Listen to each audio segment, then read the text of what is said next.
Okay, so today we are learning Perek Yud Aleph, or 11.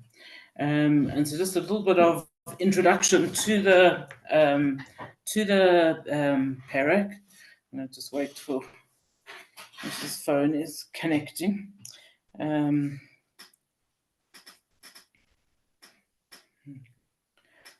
okay, I'm going to start again.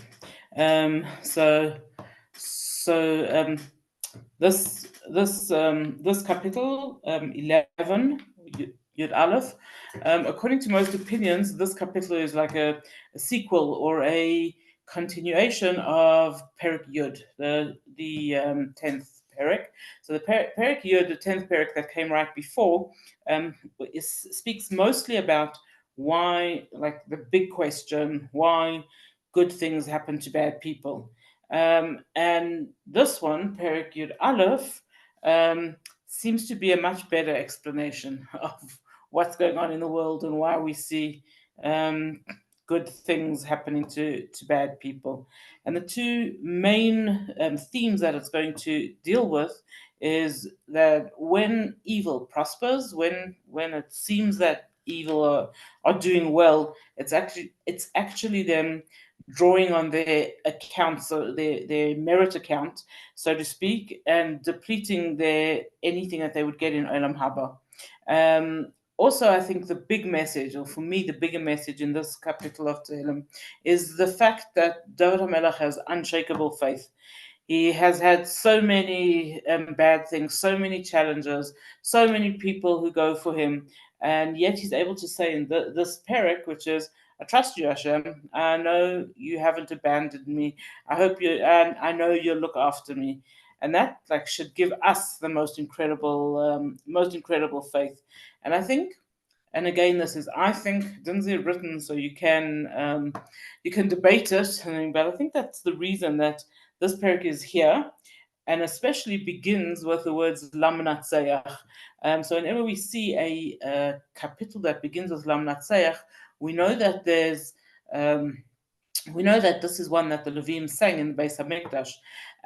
So this is a public capital, one that was said over and over again. People sang it. Means then that we have something big to learn from it. And what is the message that David HaMelech is giving us through this capital? That when it seems that people are the ones who are harming us, when it seems that we being good and we being victimized, we've got to stop for a minute and take stock and see, where's Hashem in all of this. What's Hashem's role in what's actually going on? So let's see it. Okay, so firstly, there's a whole lot of different opinions of when this capital of Tehillim was composed. Um, so the main one seems to be that he was running away from Shaul, which is what he did a good part of his life, running away from Shaul. In specific story of where this capital is connected to, is the story of the time that David HaMelech was captured by the Plishtim people from one of the places called Kaila, and they called David HaMelech and said that they were in trouble and they needed help. And he went to help them at risk of himself and his army. And sure enough, they captured him. And they planned to hand him over to Shaul. And David HaMelech was like, he thought that's his end. But he managed to escape. And in his escape, he composes this chapter of Tehillim. Another opinion is that this capital was written when David HaMelech was running away from Avshalom, and he had to leave Eretz Yisrael. And his advisors said to him the words that are in the first line, the first pasuk over here: "Nudi harchem tzipor, run to the mountains, bird. Like you're a broken bird. You've got to escape now to the mountains." So, okay, so this is a bit of the background of this perek, and now let's look at it and see it inside and what we're supposed to learn from it. So it begins Lam Natzech David, for the conductor by David, and he starts off with this exclamation: "Ba Hashem chasisi, in Hashem I take refuge. Ech temer nafshi, Why should anyone say to me, Nudi harchem tzipar, run to the mountains, bird? So, Bashem Chasisi, I take refuge in Hashem. This tells us of David's unbelievable faith. He's in horrible circumstance, and he turns around and he says, "I trust in Hashem. I know Hashem will look after me." But Chasisi, to take faith, to take refuge, is even deeper than just having ordinary faith or knowing I'll be saved. But Chasisi, to take refuge, means I find respite. I'm able to exist normally. I'm not in a depression about this. I'm not petrified. I know that I'll be okay with Hashem looking after me. So Reb Nachman of Breslov says, how do we learn from that? What can we take from that? And how can we have this feeling of Bashem Chasisi, that we can take refuge? How practically can we take refuge in Hashem? And Reb Nachman of Breslov says this is davening. If you want to connect with Hashem, if you need to take respite from something that's difficult, if you need to find space in something that's difficult, daven. So you know that a big part of the Breslov Chassidus is davening, and davening joyously. And he's not talking only that it will help you in that hour that you are davening, or that you're davening to Hashem for help. I'm not speaking about that either. But he's saying that the act of davening connects us so closely to Hashem that we're able to find refuge for other parts of our life. It like leads off and lets us live better altogether when we daven, when we make that time, that space for davening. And the strange, vicious cycle of things is that when we are feeling down and struggling with what's going on around us, natural instinct is not to daven, to say, like, I don't feel like it now. I don't feel like turning to Hashem right now. And Reb Nachman of Breslov says exactly, if we would be able to push ourselves to right now go and daven, that's what would give us the strength. That's what would help us. That's what would connect us to Hashem and affect the whole rest of our lives. Another opinion is making specific times to learn Torah. So it says that if a person has a specific Torah learning time, this will give him faith, and it will also spill over into the rest of his life. So instead of being totally encompassed by that which is bothering him, that which is challenging him, that which is going on around him, for however long he's got space just to be studying Torah and connecting with Hashem. So this is the concept of Bahashem Chasisi. Find a way to find refuge, to find respite in Hashem, so to speak. And he says, why should people say to me, run to the mountains? So his first is on a very practical level. People advising me that I should leave Eretz Yisrael, I should go and run into the mountains, and there I'll be okay. He says this advice doesn't sit so nicely with me, because if you're always running away from your enemies, you will get caught one day. Like one day they're going to catch up with you. So I don't see this as good practical advice. That's David HaMelech's statement on a very literal level. Let's look at it at a slightly deeper level. He uses an interesting word for saying run. He says nudi, and some of you might be following in like original text where it's written nudu instead of nudi. So what does this word nudu or nudi, what does it actually mean? And so you might be familiar with this word from when we say nida. In South Africa, the word nida always means when women have their period, but that's very slang. The word nida simply means wander, separate, like be wandering around. And this is what David HaMelech says. He says, nudi, we are busy wandering. And why the plural nudu for those who have the original?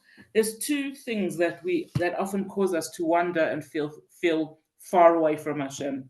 Sometimes it's because we're scared for our lives, and sometimes it's because we're scared for our souls. And the plural, is that our job is to try and connect with Hashem, to save us, to save our lives, and also to save our souls, to find peace in our actual physical living, and to find peace also in our spiritual living. And Rashi comments over here. He says, this is the real challenge of Golus, that we are always nudi, we are always wandering, we're always fleeing, we're always running somewhere else, we're always busy wandering around. And Shimshon Hirsch elaborates on this, and he says, this is Golus. Jews never stay in one place. If you look, they all in one country, and then they start moving to another country. Even in our own little Johannesburg, we have that the Jews started off in wherever, Kensington, Bez Valley, then they moved to Observatory in Yeovil, and then they moved to Glen Hazel, and they will carry on moving. This is the nature of Galus. That nudi, we are forever wandering around. We are forever looking for somewhere else to be, for somewhere else to go. And David HaMelech says over here, he says, "Eich tomer nafshi." Why are others saying this to me? We know this, but Rashi says that it's actually the taunt that the goyim have on us, that they say to us, okay, move on now. Okay, you've been comfortable here for long enough. Now move on, move over, go somewhere, go somewhere else. And that's one of our prayers of wanting Mashiach and a Beis HaMikdash, is to give us stability, to give us a place that we call our own, that is ours, that we will stay in, that we will be able to feel safe physically, and that more than that, we will be able to feel safe spiritually. And here, David HaMelech says, where are we wandering? It says, Nudi Harchem, run to the mountains, Tzipor.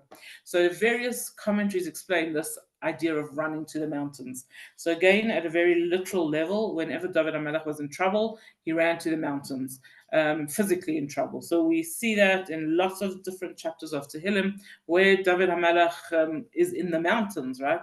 Yeah, I lift my eyes to the mountain, looking from the mountains, right? It's mentioned very often. So that's at a very practical level. Nudi Harchem, run to the mountains.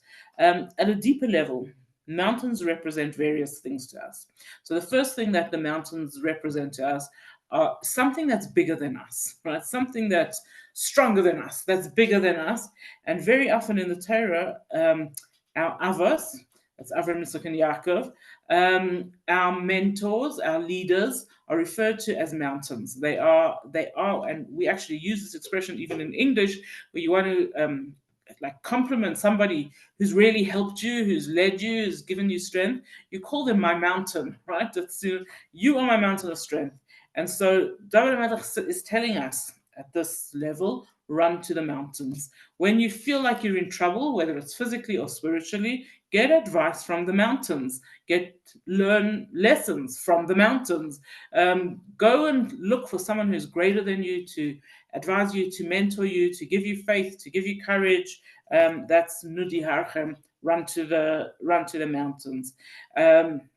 And he says, why? Because you are tzipor, we just little birds, right? And what do birds do? They go from one place to another, and birds don't care if the mountain is high or low, right? They go where they want to go next, where they'll find a good place for their nest, where they'll, and they sing from wherever they are. They sing if they're in the valley, and they sing if they're in the mountain. And David HaMelech is saying to us, Nudi Harchem, go to the mountains, go to the people who are going to advise you correctly. And Tzipor, you're a bird, right? You be on the move. Ma'amlois says that Harchem actually represents the mountain in us. And he says that we all have it in us. There's something that's bigger. In us, we all have a bit of mountain, which is we all have the ability to be confident. Even, says Ma'amlois, to be careful not to become arrogant through this confidence. And so Nudi Harchem, when you're scared, look inside yourself and find the mountain in you.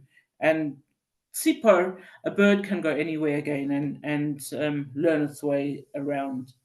And the third explanation is almost completely different.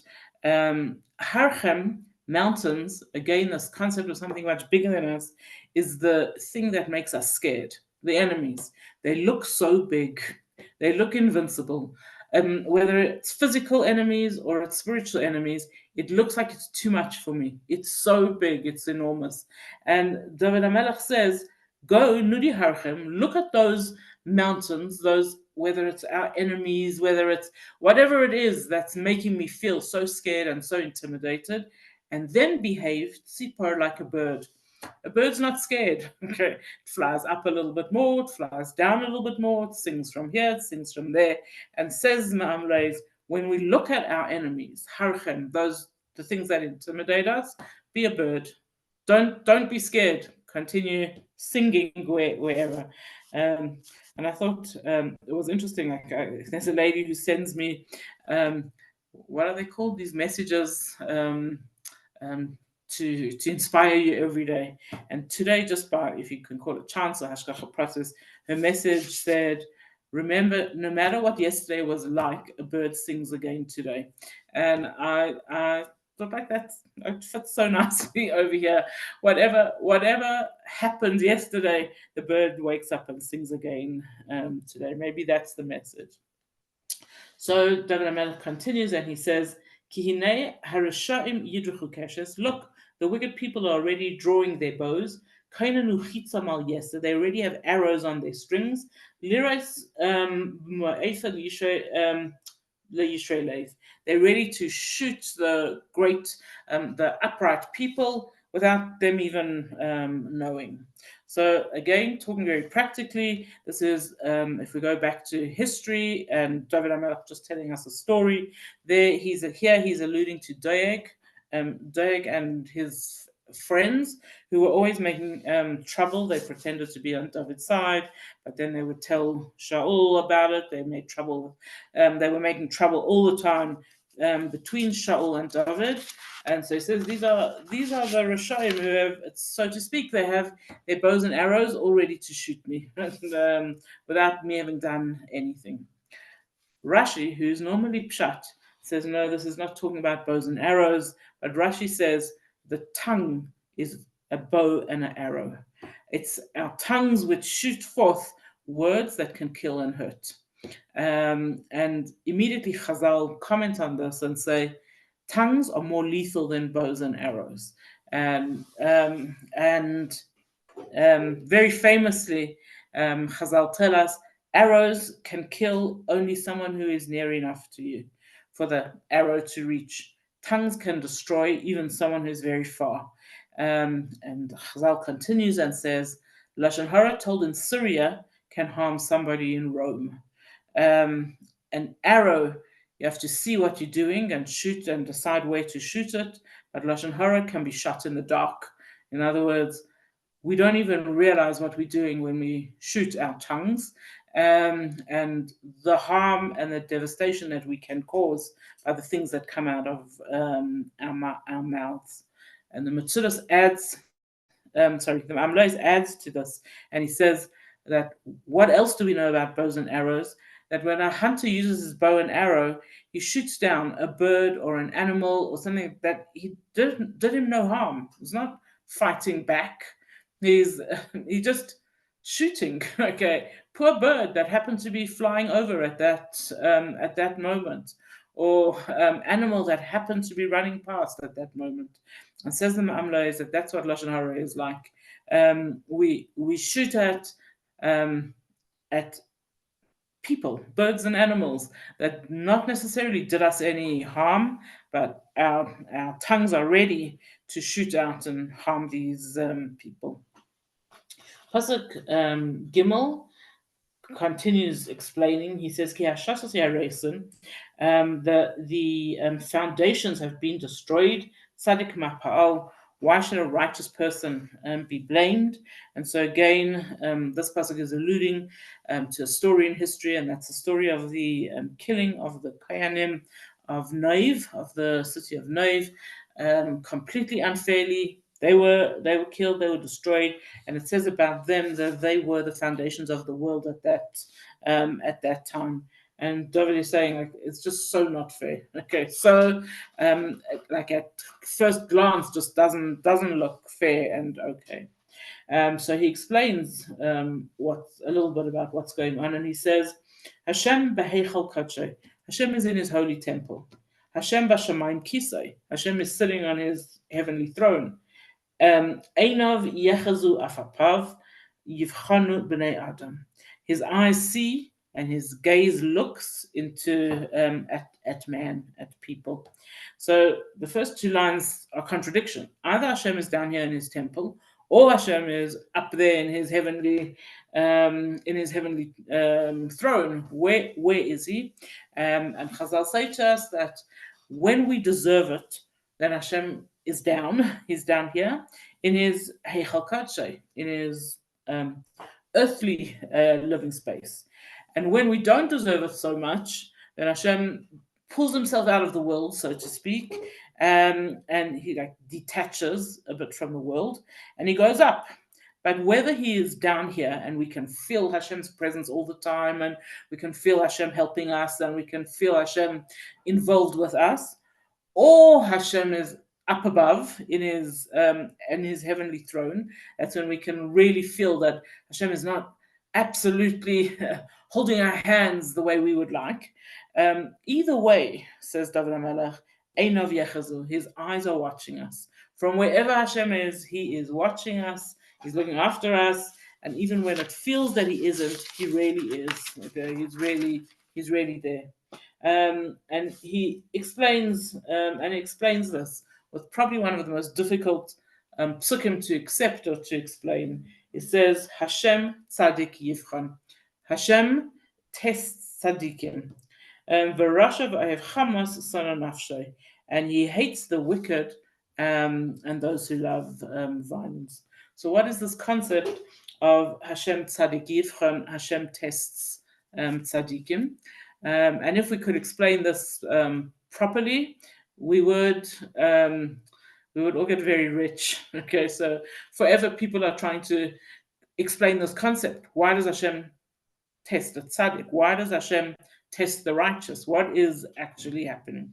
So the first is probably the most often quoted medrash, which explains, it says, a potter does not try and examine his weak vessels.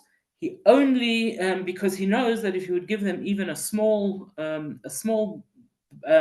blow, they would smash completely. He would only test something that he's sure would not smash completely. So I always think of when the Lipskos first came to South Africa many years ago, and their lift arrived. So one of the things that they had in their lift was a set of dishes, which now everybody knows about this kind of dish called Corelle. So Corelle doesn't break easily. And it was brand new then. There were two patterns of Corelle. They were very thin white dishes with a blue border or a red border. And everyone who got married had two sets of Corelle dishes in America, a blue one and a red one. And the miracle of them was that you could drop them and nothing happened to them. You seldom, I also have a set of Corelle, and we've had it for many, many years. And we have managed, my one son managed to break a Corelle dish, but generally you don't. Corelle dishes don't break, they can. And so everybody who came into the Lipskos flat in Yeovil, Rabbi Lipsko was so proud of this new thing called Corelle dishes, and he made everybody try. Everyone who came in, he gave them a dish, and he told them to throw it on the floor. And I remember I was a little girl standing there and watching this. Like, isn't this amazing? Everyone was taking a dish and throwing it on the floor, and it doesn't break. And he was so proud of it. Now, interestingly, I don't know if he had or he didn't have, but had he had a big box of Royal Doulton tea set, he would not have offered everybody who came into his flat a chance to throw each cup or saucer on the floor. And what's the reason? Because he would know very well that the Royal Doulton tea set would not make it, right? You'd throw it down on the floor, and then there would be lots of pieces of Royal Doulton porcelain all over the floor. The reason that he asked everybody to try his Corelle dishes is because he was very sure that they were not going to smash. Yes, You can smash. They do smash sometimes, but much less likely than something more delicate. And this is the concept of Hashem Tzaddik Yivchan, that Hashem tests a tzaddik. Hashem knows that the tzaddik won't smash, okay, or very much better chance that the tzaddik won't smash. Which still leaves us with the question of why Hashem is doing that. Okay, what is Hashem proving by showing us that the tzaddik doesn't smash? Okay, so the Rebbe discusses this, and I'll give you a few short answers from that. The Rebbe explains that a tzaddik has to show his loyalty to Hashem by doing something that seems irrational. So, for example, Hashem asks Avram Avinu to sacrifice his son, and Avram agrees. That's completely irrational, right? Completely irrational. And what's the result of the tzaddik doing that? We're not talking about ordinary people. We're talking about tzaddikim, although we can take off some of it for us ordinary humans. The first thing is that anyone who's watching this says, wow, look what the tzaddik did. Okay, of course Hashem loves him. Of course he's the chosen people. Of course Hashem gives him this, because he look what he does for Hashem. So Hashem is, so to speak, showing him off to the world. A bigger thing than showing off the tzaddik to the world is showing off the tzaddik to the tzaddik, right? When the tzaddik is able to do something that shows his complete loyalty to Hashem, the tzaddik suddenly knows what he's capable of. So I often think this about a maths test. A person is not sure how much maths they know. When they write the test and they get 100%, they say, wow, I knew much more than I thought, right? I do know maths, right? I can add or whatever the thing was. And it gives the person the courage to carry on. It gives the person the knowledge that they have what it takes to carry on. But the biggest reason that Hashem tests a tzaddik, and I think this is like probably the most important reason for us, is that when a tzaddik passes a test, when a tzaddik passes a challenge, he accesses the deepest part of his neshama, the part that's called yechida. And when the yechida, the deepest part of a person's neshama, is accessed, it comes into this world and it affects the world. So when the tzaddik passes a test, it helps me. It gives me certain koyach, spiritual powers, abilities that I wouldn't have had any access to had the tzaddik not passed that test. So obviously, there's a lot more that it takes a lot more than a few minutes to explain this concept or to even process this concept. But that's a little taste of why Hashem tzaddik yivchan, Hashem tests a tzaddik. The Breslover, it's not Reb Nachman, Reb Nosson of Breslov, he explains differently a little bit. He says that, as we all know, Hashem intended for the world to run on Midas Hadin, through judgment, right? So if you go back to the beginning of Bereshis, you see it says, Bereshis bara Elokim, Hashem, the name of Hashem Elokim, which is the din, strictness, severity, is how Hashem created the world. And very quickly Hashem saw that the world could not exist with just din. Most of us humans need a lot of chesed. We need a lot of kindness in order to survive this world. And so before like even the world started running, Hashem changed from Midas Hadin to Midas HaChesed, right? He changed from being full of severity, judgment, to running his world with a lot of chesed, with a lot of kindness. And that's the way we like it, right? We want Hashem just to be kind and kind and kind. A tzaddik knows that this is not the ideal way that the world has to be run. And a tzaddik can see, a tzaddik can tell that din is actually kindness, right? So when a child is running into the middle of the road and his mother grabs him and pulls him back to the pavement, you could say two things. You could say, she's being so horrible to her child. He just wants to run there and she's not letting. Or you can say, of course that's what she has to do. She doesn't want anything to happen to him. So when Hashem runs his world with din, most of us looking from the outside are looking like the person who says that mother is being so unfair. She's not letting her child go where he wants. Someone on a higher level, a tzaddik, realizes straight away that the reason Hashem is running his world with din, with judgment, with severity, is because that in itself is kindness. And so the tzaddik is happy to be challenged. The tzaddik sees the kindness in the challenge. And therefore, Hashem tzaddik yivchan. Hashem tests. He runs his world on challenges for a tzaddik, for someone who can understand that level of godliness. Just to finish that thought, we all know that growth only happens through challenges. So if we would be left to do like nothing and have no challenges and no obstacles in our lives, we would never grow up, we would never mature, we would stay very ordinary people. However, we ask Hashem every single day in our davening that we want growth, we want connection, but lay al yadei nisayon. We don't want difficult tests. Okay. So that just to finish that thought. The second part of this pasuk, Varasha, I have chamas nafshe, that a wicked person Hashem hates. That person will be punished. Hashem will give them their due, whatever they deserve, in time. And David HaMelech even explains this in the next pasuk where he says, Yamter al Rishayim, he will rain down on the wicked, Pachim Eish v'Gafris, flaming coals and sulfur, the Ruach Zil Alphas Menas Kaisam, and a raging wind will be their lot. So at simple level, it seems that David HaMelech is promising that the wicked will suffer in the end. Interesting wording over here, that the first word that he uses is yamter.